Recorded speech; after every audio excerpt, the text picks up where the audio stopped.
Welcome, one and all, to 4 Hours to Lincoln. I am Ethan Weiss. I am your host for this raw, uncut, unfiltered, uncensored, anything goes show. I talk about all Husker athletics. I don't just talk about the main ones, I go through them all, as I feel like all sports are important for the Huskers. Uh, but anyway, so let's get right to it. Yesterday we started the Frank Sevigne Invitational, our home indoor track meet, and then we started a swimming and diving duel against Rutgers. We broke a 41-year-old pool record in that puppy. So let's talk about that. I'll talk about Sunday's events. I went through today's events yesterday. So if you follow along the show, you should not be lost. So let's talk about it. Usually Fridays are busy, but we didn't really have a busy Friday yesterday as we just started the track and field meet and the swimming and diving team duel. So today we do start our postseason in the first winter postseason in the PRC championships. The rifle team will take on 5 other schools in that puppy. It is session 2 for the swimming and diving team against Rutgers. Track and field continues its day. Women's basketball will take on Rutgers today as well. Men's tennis is at number 24 Baylor. Great start to the season. We're 5-1. And then men's gymnastics will take on Penn State, a big one. And the coach has a lot of confidence in this gymnastics team. You know, we're 8-time national champions. We're trying to chase our 9th this year. Hopefully that comes into fruition. But I talked about those things yesterday. Today I will talk about women's golf at the UCF Invite, women's tennis taking on Illinois State, women's gymnastics at Iowa, wrestling taking on Illinois, and then men's basketball at Illinois. So let's get this thing started. Let's talk about the day 1 of Frank Sevigne, where it looks like Zimmerman highlights the first day of this thing. So we open the first day marked by another Henry Zimmerman school record, 2 titles, and 6 athletes earning spots in the finals scheduled for today. Zimmerman broke the weight throw school record for the 3rd time this season, hitting 75 1.25 to win the event. That puts him at 2nd in the Big Ten and 4th in the NCAA this season. Max Herman added a solid weight throw mark, recording a PR 66 7.25 to finish 4th. Then you have Ariel Emmentorp moved up to number 9 all time in the women's weight throw, posting a 64.25 to place 2nd. Cami Garabian added a 3rd place finish with a 63 foot 4 inch, while Hillevi Carlson placed 5th with a 62 feet 6.25 inches. Kavian Kerr secured the men's long jump title with a leap of 7.56 meters. While Michaela Moore added a runner-up finish with a 7.53 meter. In the women's long jump, Lashana Elvis claimed 2nd with a distance of 6.15 meters. That's easier to say all the other numbers. Ashley McElmurray provided a 4th place finish with a 19 feet 3.5 inch. Jessica Gardner placed 8th in the women's pole vault with a mark of 12 feet 10.25 inch. Nick Bryant and Tyrell Pierce captured top 5 finishes in the men's 400 meter with times up 47.5 seconds, where he placed fourth. And then Abriel Artley claimed sixth in the women's 400 meter with a personal best time of 55.52. Emma Ralston posted a 17-minute 46-second in the women's 5,000 meter to finish fifth, and Trevor Acton ran a 14:42.94 in the men's 5,000 meter to take third.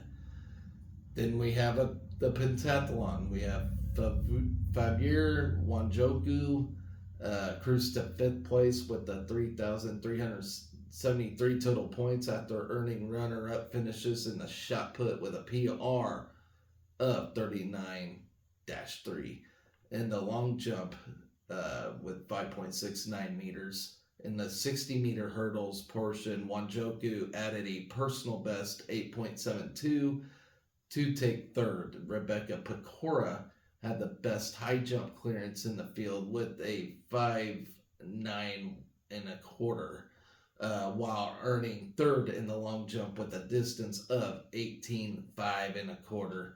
She finished the pentathlon in 12th with 2,943 points. After the first 4 events of the heptathlon, Till Steinforth leads the pack. And remember, he's the Big Ten champion last year in the pentathlon. He leads the pack with 3,452 points. He started the meet off with a personal record of 6.80 in the 60 meter, then went on to win the long jump with a distance of 25.75. Steinforth added a pair of runner-up finishes with a 46.825 in the shot put and a 6-6 in the high jump. Matthias Algarin is in fifth, leading into Saturday with a runner-up finish in the 60 meter and a fourth place finish in the long jump with a 22.825. In the men's 60 meter hurdles prelim, Darius Luff and Brighton Sr. made their season debuts. In fact, I thought he graduated, so that's pretty cool. We got him back because he's a tremendous hurdler. Luff clocked in the fastest time of the prelim with a 7.82, while Senior heads into the final seated third with a 7.9. Johanna Elvis and LaQuasia Stepney earned spots in tomorrow's women's 60 meter hurdles final. Well, that'll be today's 60 meter hurdle final. Running times of 8.46 and 8.66 in the prelim. Stephen Hicks ran a 7.57 to qualify for the 60 meter hurdle, while Lorenzo Pizzon earned a spot in the men's 60 meter final with a 6.79. The Frank Sevigne Husker Invitational will pick back up today at 9:30 with the heptathlon. Running events start at 10:30 a.m. and field events start at noon today. So, good luck to the men and women track and field. They are having a tremendous season. You know who else is having a tremendous season? Swimming and diving. They are locked and loaded in this Rutgers duel that we got going on. We lead Rutgers right now, currently 113-54 after session 1. Junior Maya Hall set a pool record with her time of 2 minutes 10 seconds 9.93 in the 200 breaststroke, besting the record set by Jean Childs in 1983. So that's over 40-year-old record. Tremendous stuff by Maya Hall. That is worth noting. A team of Sarah Barton, JoJo Ramby, Beatrix Tanko, and Emily Hames started the day off with a win in the 200 medley relay. Gabby Donahue, Anna Lachu, Lexi Kusira, and Hall took second. Gina Jorgensen captured 2 individual wins for the Huskers. She touched a wall in 4 minutes 45.16 to win the 500 freestyle, while Katarina Bisiacci finished second. Jorgensen took the first, also took first in the 200 backstroke. Barton finished closely behind with a time of 1 minute 58 seconds, .39. Barton added another runner-up finish for the Huskers in the 200 individual medley, and Hall took third. Nebraska captured the top 3 finishes in the 100 freestyle. Giulia Marchi finished first. Hames placed second, and Blachu took third. Anastasia Tichy set a career best with a 200 butterfly victory. The freshman from Salzburg, Austria, logged a time of 1 minute 58.2 to top her previous career best of 1 minute 58 seconds .87. So she did it by just nanoseconds. Kusira added a third place finish in the 200 butterfly, and Bisiacci finished fourth. So the Huskers, we ended the day with another relay win. We had Tanko, Ranby, Vlachu, and Hames. They topped the 200 freestyle relay with a time of 1 minute 32 seconds .75. Marchi, Kusira, Donahue, and Caitlin Cairns finished second. In the 3-meter diving competition, Kelsey Claremont logged a second place finish with a score of 311.48. Antonina Harned finished closely behind to secure the third place finish. The Huskers do return to action at 10 a.m. sharp for day 2 against the Scarlet Knights. Senior Day festivities will also precede the first event. You can look at live results on Meet Mobile. It's a fairly easy app to navigate, and you can also go on Huskers.com. The showing is on YouTube. Although I do recommend having Meet Mobile if you're watching YouTube, so you can actually see the scoring as it goes on. So, great start for swimming diving team. They're looking really solid. I'm very happy for them. In fact, let's see. We got Rutgers Session 1, Session 2 going on. And then already after this, we got the Big Ten Championship. So we're about to start another postseason, some more postseason action, winter postseason action with the swimming and diving team, who has been having a hell of a year. I couldn't say enough. They're just doing fantastic. They only dropped 2 duels. First one was to Minnesota back in October, where we just had no showing at all. And then Iowa back in November, where we dropped a duel there. But since then, we've been doing fantastic. So we'll see where we're at. Last year, our postseason just was not great at all, but I think we can have a better postseason this year. So keep an eye out for that swimming and diving team. I think they're picking up pace. They're starting to turn the corner, as a lot of our sports are.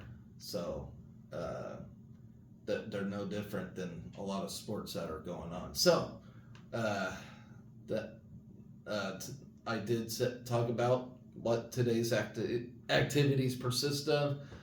That is day 1 of both the track and field and the swimming and diving events. Let's talk about Sunday. Let's preview those events real quick. Let's see.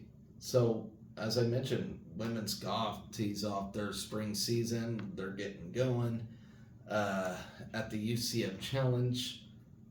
This women's golf team has potential to do some big things as well this year. We open our spring season by traveling to Florida. So this is a 3-day event. It's a 54-hole tournament at the Eagle Creek Golf Club in Orlando. Begins with a first-round shotgun start at 11 a.m. Central Time. On Saturday, the tournament is expected to pause on Sunday with no play because of forecast of inclement weather. The second round will be scheduled for 7:30 a.m. shotgun start on Monday before Tuesday's final round also begins with a shotgun start at 7:30 a.m. And speaking of inclement weather, we're supposed to get like 3 months worth of rain. Where I live, I don't know what Nebraska looks like, but here in Kansas, it's we're gonna get a lot of rain. Supposed to have some flooding issues, so hopefully that don't affect my show and whatnot. But heaven forbid we need the rain. But my goodness, yeah, it looks like God just wants to make sure them crops are growing, you know. So with that, looks like Florida's gonna get some good rain too, but it always rains in Florida, so so we will be part of a large and strong field. Here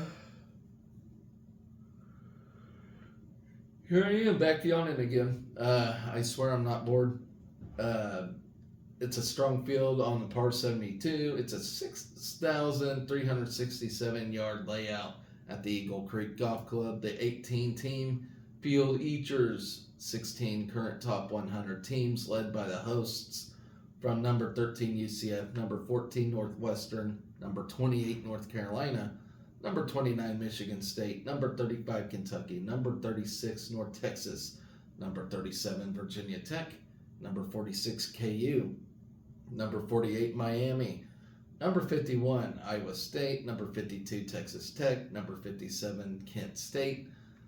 We are currently at number 61, number 78 College of Charleston, number 97 Old Dominion, number 99 UNCW, number 108 Penn State, and number 125 Central Arkansas round out the field. So they give every team a number in the NCAA for women's golf. So Kellyanne Strand leads Nebraska to Florida State after a strong fall campaign. The sophomore from Chalice, Idaho. Here we go with this shit again. Okay, owns a team best of 71.08 stroke average and is ranked number 113 individually in NCAA Division I. I do believe that number will go up. That to me seems like a low ranking for her, but I have confidence she'll move up as the spring session goes along. Yu Takahashi, who was the first international golfer in the history to be named the Nebraska Amateur of the Year in November, will play out the number 2 spot in the Husker lineup in Orlando. She's been having a fantastic time here as well. Arden Lushim is also eager to get back on the course for the Big Red. True freshman from Park City, Utah, posted a 76.25 stroke average during the fall while competing in all 12 rounds in the Husker lineup. Then you have junior Andre Valles and senior Lindsey Teal complete the top 5 in the Husker lineup. Valles made one lineup appearance in the fall, while Teal played once as an individual outside of Nebraska's top 5. Redshirt freshman Sydney Hartz, who's from Germany, will also play as an individual at UCF. So good luck to the ladies in that tournament. We'll see where we're at now. We're in the main part, which is fall. This is where the real season begins. So let's talk about women's tennis now. They will take on Illinois State. Maybe if I can get to it. Okay, so they take on Illinois State. All right. Here's a little about Illinois State. They are led by senior Tihana Zlatonovic, who has a 4-3 record at the number one singles spot and a 17-16 overall in singles play. ISU's head coach Maja Kovacek is in her 10th year as head coach and has led the Redbirds to 3 regular season titles and 2 NCAA tournament appearances. Then you got they have a 26-2 record in league play for the last 6 seasons, including an 8-0 record in the Missouri Valley during last year's campaign. So we have a bit of a series history with Illinois State. We lead the all-time series 9-0. Last time us and Illinois State matched up was in 2020 as we won 4-0 in that respect. Here's a few quick notes. We are 3-0 in the number one single spot. Graduate Maja Petrovic is 3-0 in singles and 2-1 in doubles. The number 32 doubles pair Anfisa Danilchenko and Anna Zamburik defeated Harvard at the number 42 or at the number 2 spot to rack up an 8-2 record this season. Lucy Loy's double and 2 singles wins marked the juniors' 49th win all time as a Husker. So this, team has potential to be great this year. I really do. Speaking of great, women's gymnastics will take on Iowa at Iowa. So let's talk about that real quick. All right, so we faced Iowa 41 times total and own a 30-11 lead in the series. Nebraska earned a victory the last time the two teams met, which was resulted 196.275 to 196.125. And remember, gymnastics is one of them sports, Yeah, head-to-head means something, but also at the same time, you just want to set your PRs. You want your personal bet. You just want to continue climbing. You just want to be 1 point better than the last time. But you just want to make big numbers and build kind of a resume, kind of like wins in basketball. You want to build points. Head-to-head matchups are nice and wins are nice, but at the same time, it's a sport where you just individually just have to get better and better as the year goes on in that respect. So we do take on Iowa. So the last time out, we hosted number 13 Michigan. They were number 10 at the time, but Michigan owned the night on us, at the Bob, which doesn't happen very often, but Michigan is a good team. They really are. They're a great group. Singe Baxay matched 2 career highs with the 9.850 on bars and a 9.8 on beam. Whitney Jenks also matched 2 of her career highs, 9.825 on floor and 9.8 on bars. Additionally, Baxay competed in her first all-around meet for Nebraska and notched a 39.350 to place second. So here's a little about Iowa. They are 2-2 of the season and have not yet won their first conference competition.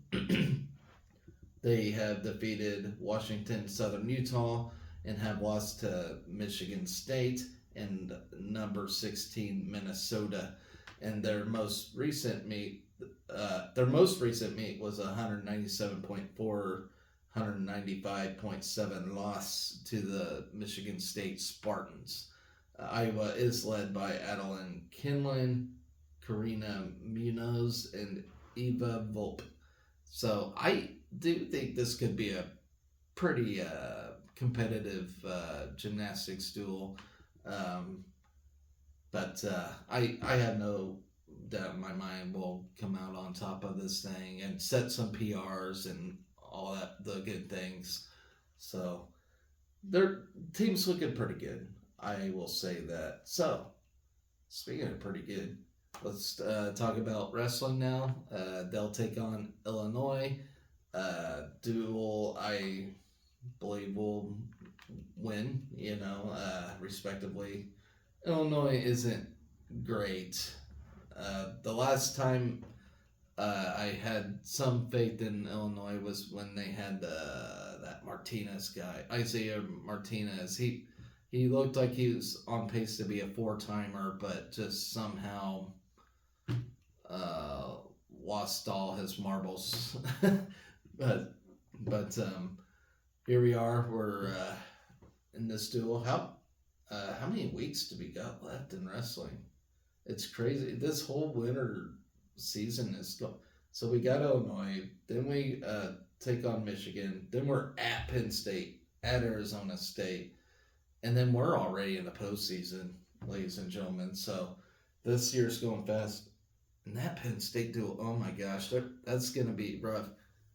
A lot of you are going to talk about how bad we suck after the Penn State duel because I'm telling you, Penn State, this might be the best lineup ever in wrestling history for Penn State. So that's going to be ugly for us, for sure. I'm a bit worried about going into that one.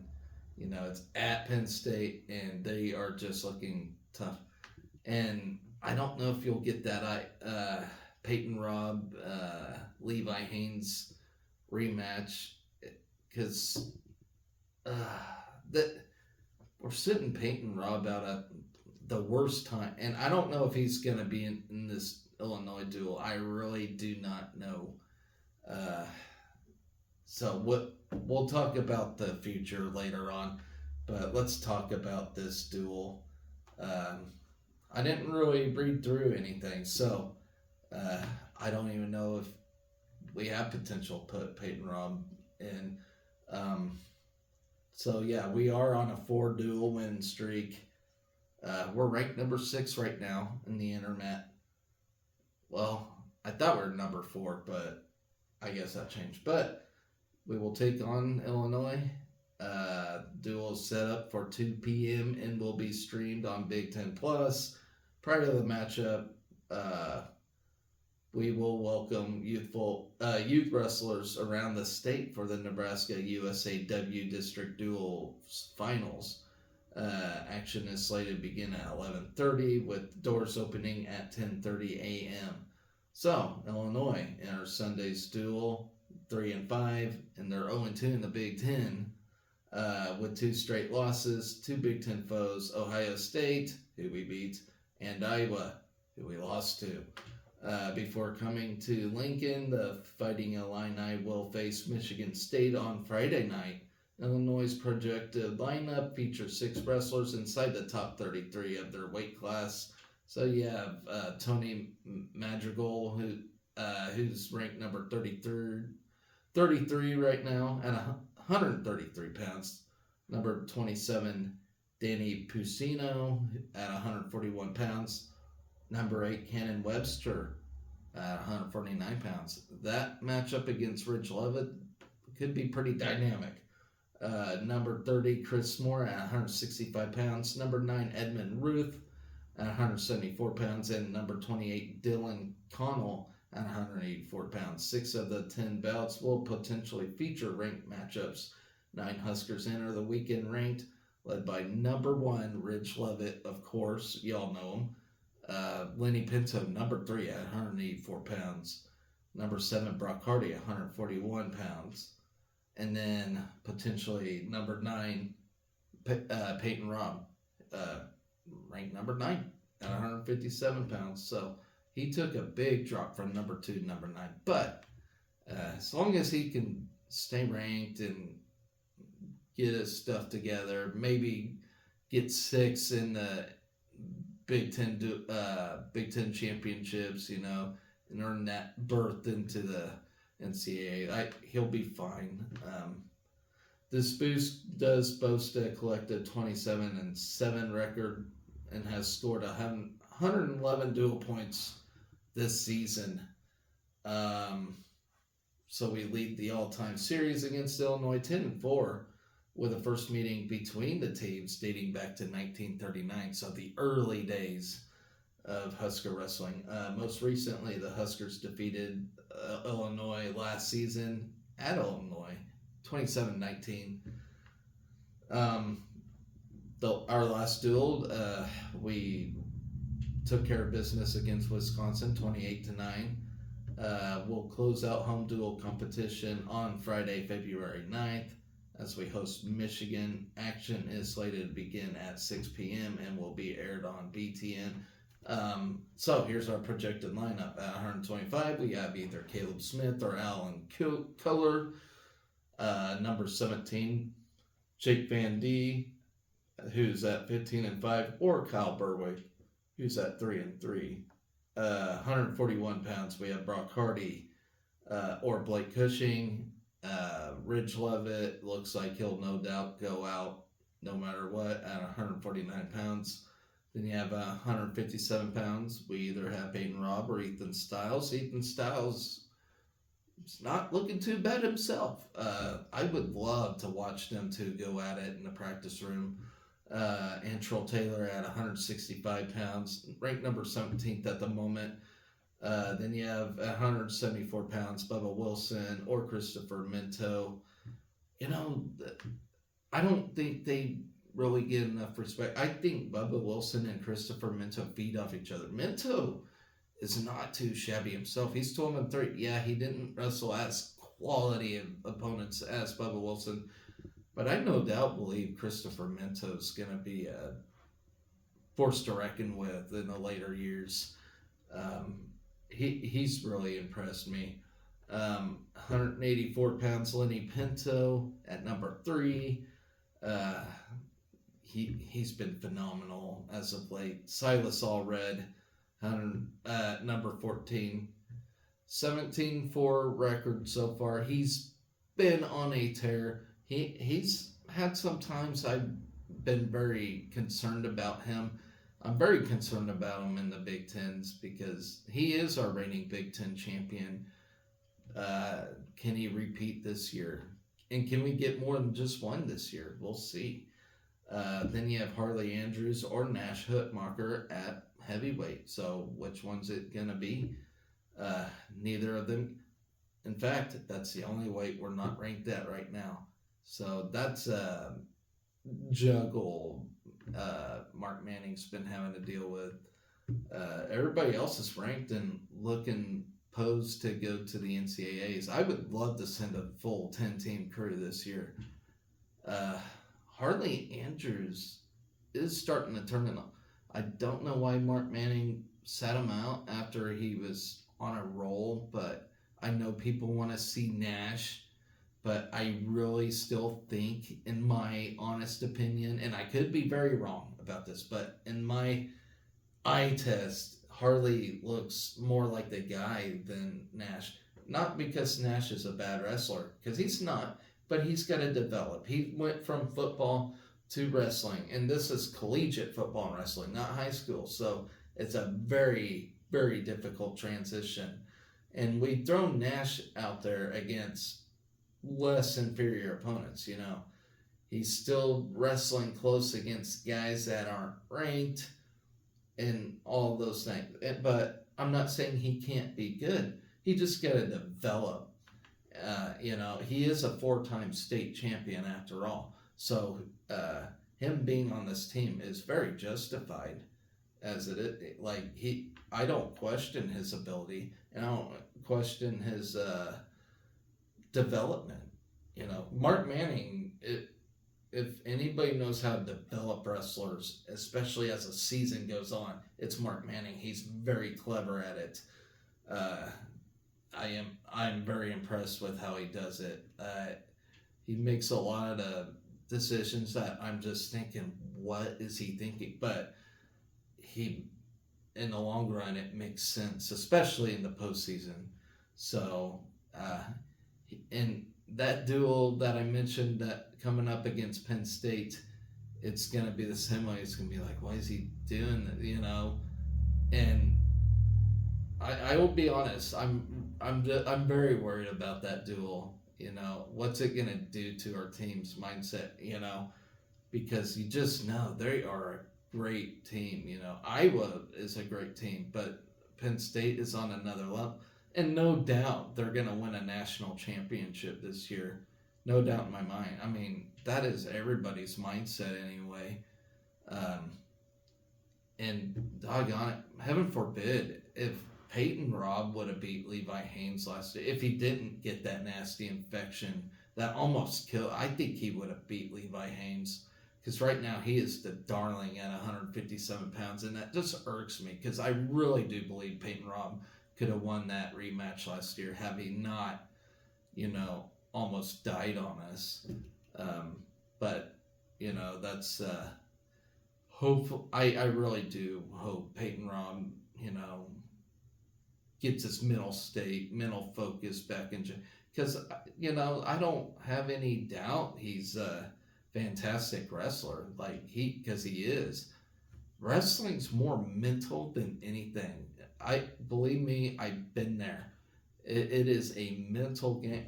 When I wrestled, I didn't want to know if a guy was ranked or not. I did not want to know. I just want to go out there and wrestle my match. If I'd known somebody was ranked higher or whatnot, then my mindset was just it's a real thing, and it still happens at the collegiate level. Probably not as bad as high school, but it still happens. It's very mental. If you know a guy is ranked higher and he has all these accolades, you go out there and you just somehow mess up, So I don't know. I really think we can win a team trophy at second, third place. Nothing's impossible. A national championship can still be up for grabs, but you just gotta win that mental game. Easier said than done, obviously. And Penn State, if they do anything right, they win that mental game. They win mental chess. Their head coach is one of the greatest all-time wrestlers, and so everybody wants to wrestle for him. So he's having a damn near perfect coaching career like his college career was, as he went unbeaten. So, Penn State's an intimidating team, and I don't know why I'm talking about Penn State. We're trying to focus on Illinois, but we're closing in on this season, and that duel just worries me a bit. But we should focus here on Illinois. So Illinois, here's their projected lineup. At 125 pounds, they have Justin Cardani, who's 2-6 of the year. No matter who we put in, whether it's Caleb Smith or Alan Cooler, I expect a victory out of that.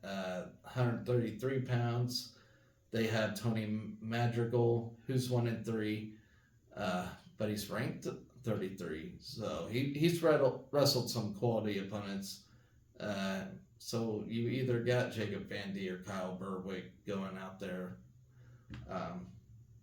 I wouldn't be shocked if Mark Manning threw Kyle Berwick out there just for shits and giggles, but I don't know. As the season's dwindling down, as we're getting closer to postseason wrestling, you would think you would throw your ranked guy out there, but I don't know. I can't mess with the master chess player here. 141 pounds. Looks like Illinois is going to throw number 27 Danny Pusino out there, who's 8-6. So another solid matchup for either Brock Hardy or Blake Cushing. Then at 149 pounds, Jake Harrier or Cannon Webster. So I don't know. I don't know what Illinois is planning to do there. Um, on one hand, you don't want to embarrass your number 8 guy, but on the other, you don't want to embarrass your unranked guy. So are they shooting for development, or are they shooting for a ranked matchup? That's remain seen. 157 pounds, Joe Roberts or Braden Scholes. Neither are ranked. Uh, Joe Roberts have a 5-5 record. Braden Scholes has a 6-3 record. So that's questionable as well. 165 pounds, Antrell Taylor could take on Chris Moore, number 30 in the country, 7-6 record. 174 pounds, we either have Bubba Wilson or Christopher Minto taking on Edmund Ruth. So, all in all, a solid matchup. I would think we'd throw Bubba out there, because he's on the cusp of NCAA wrestling, and do you feel confident throwing him out there against Edmund Ruth? I'll say one thing about Bubba Wilson. He does look better and better as time goes on. Last year, he showed promise. This year, he's kind of getting there. He's a little slower development-wise than a lot of guys, but I think he's getting there. I think he just needs to win that mental chess game. Know he can actually beat some guys, because he has. He's beat great wrestlers. He's just got to... when they're a single digit, he's just got to go out there and get it done. It's hard for collegiate wrestling, because you're going to wrestle a ranked guy. So you're just thinking, but, if you put in the work, you put in the time, go out there and just do your thing, try to get that win and try to build up your ranking, try to build up your Big Ten seeding as well. So there's a lot on the line in just one regular season duel. There really is, each duel is important for development, for seeding, everything in that respect. So 184 pounds, Illinois has Dylan Connell, who's ranked number 28th, 4-4 record. So another decent, solid match for Lenny Pinto, who's just been on a tear lately. He's a favorite of mine right now to win a Big Ten championship as well. Lenny Pinto, the way he's been wrestling as of late. I will be excited when we wrestle a Penn State or Iowa in the Big Tens. 197 pounds. You got Silas Allred, our one and only reigning Big Ten champ at the moment, taking on either Isaiah Pettigrew, who's 5-6, or Chase Wagoner, who's 2-6. So I don't know. I would undoubtedly think Silas can pull out a victory in this thing. And then at 285, are we not going to put in Nash Hootmarker or Harley Andrews taking on Peter Marinopoulos, who's 4-2, currently unranked at the moment? I personally would believe you would throw Harley in at this moment. And like I said, no disrespect to Nash and his ability, but are we wanting to make Nash the primary guy or Harley? Because Harley was starting to look like he was turning a corner. So, and you obviously want to send 10 guys to the NCAAs, and to do that, you gotta win the Big Tens. You gotta have them ranked. All those things. And Harley, was starting to look like he was getting there, and then we throw Nash in. So I don't know. Only Mark Manning knows what he's gonna do in that regard. So all in all, though, I expect a good big win against Illinois in the duel.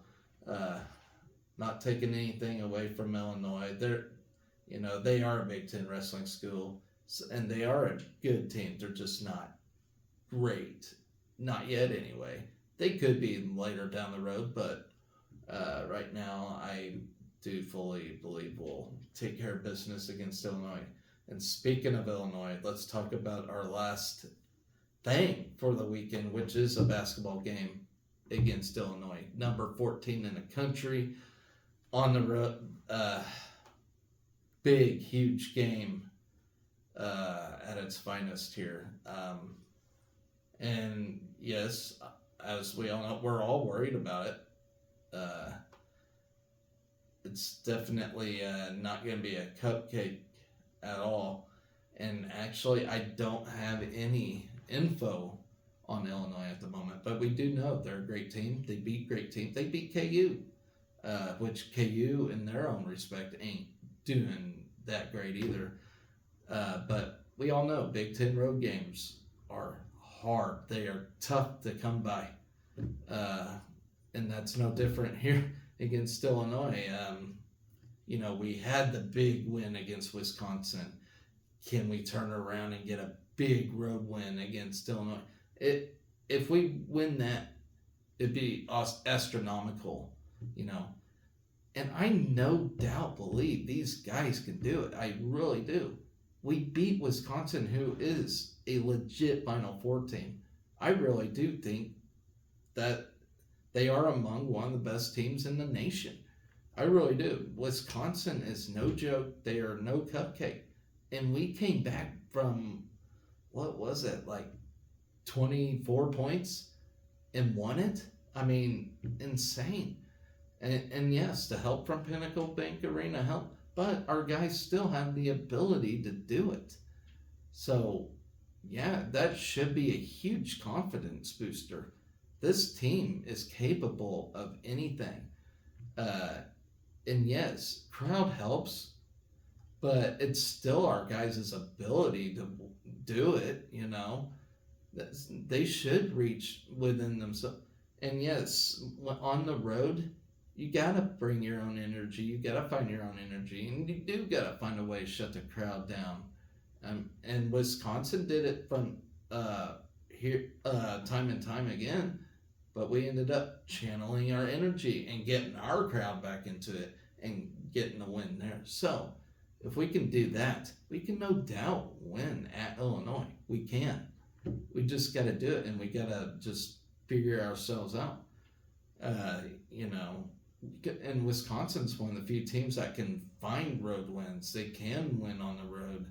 But we proved that we can win at PBA at any given night. Minus the Creighton game earlier this year, where I just don't think we were gelling right yet then, but we are gelling now. We can beat anybody.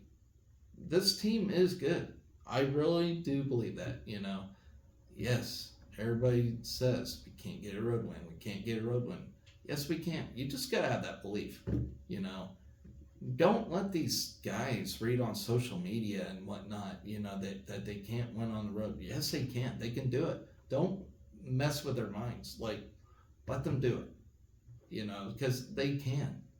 They just got to reach in their back pocket and just do it, Yes, it's tough. It's hard.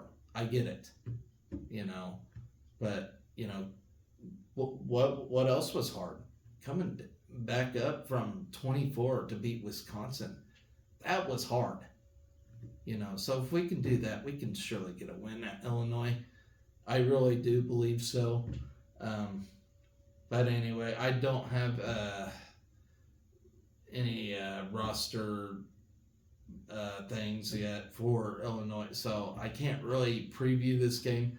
All I know is I believe we can take care of business. But either we go there and we get waxed, or we go there and give a great game, or my bottom line is we can do anything. We went to K-State and absolutely destroyed them on their home floor, and they got great home court advantage. K-State's no walk in the park. So we can do these things. We can win road games.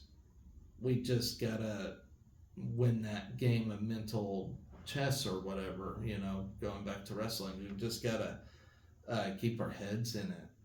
But I no doubt believe we can achieve anything with this team. They proved time and time again that they can, at home. But let's just get it done. Let's shut the critics up, because I am sick and tired of reading social media myself and seeing people say, "Oh, we can't win on the road. We can't win on the road." They can. It's harder. I understand, and we're not the only ones, by the way. That there's a lot of teams that can't.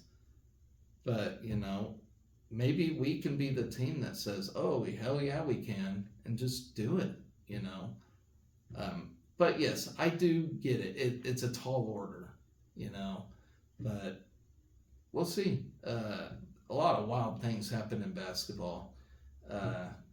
And, we've been having this, like last year when we had that great run at the end of the year.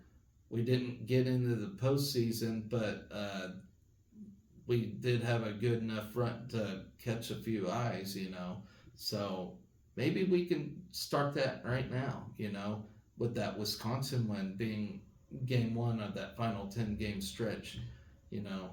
We'll see. I think it's going to be a fun finish for the team. I projected a 6-3 record from here on out, which would easily put us in the NCAA tournament. But maybe we can do better than that. We'll see. 9 games remaining. I do fully believe in this team. I do fully believe we'll get that first tournament victory. Right now we do get some doubters because of the road woes and whatnot, but I still legitimately think we'll get our first tournament victory. And hopefully, God forbid, it's not a first 4 game, because I don't feel like that counts. Make it in a field of 64 teams and get that first win. I do believe we can accomplish that.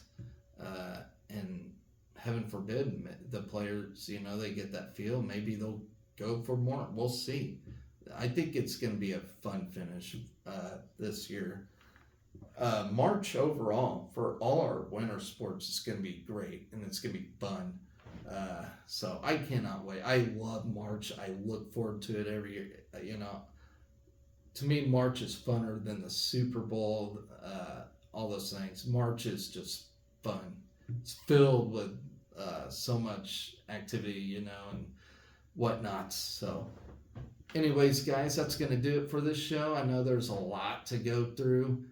Just for this one weekend, I almost went on an hour here talking about this weekend, but there's always a lot to talk about when it comes to Husker sports, and it's really not slowing down anytime soon, because we go right back at it on Monday with some stuff, but I will talk about that tomorrow after everything's all said and done for this weekend. So enjoy your weekend, guys.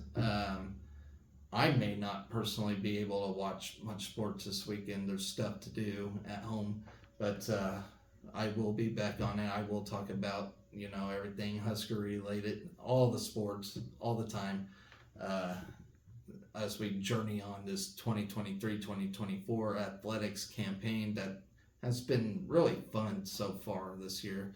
We're like midway through this thing, and that really makes me sad, because I just love doing this, and I love talking about Husker athletics.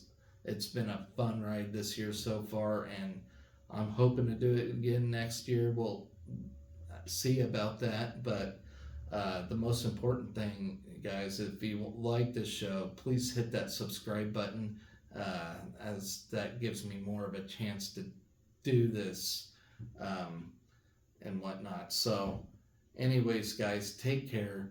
Have a great weekend. I will be back tomorrow, talk about all the great things we did this weekend. So always remember, guys, to be excellent to each other. Go Big Red.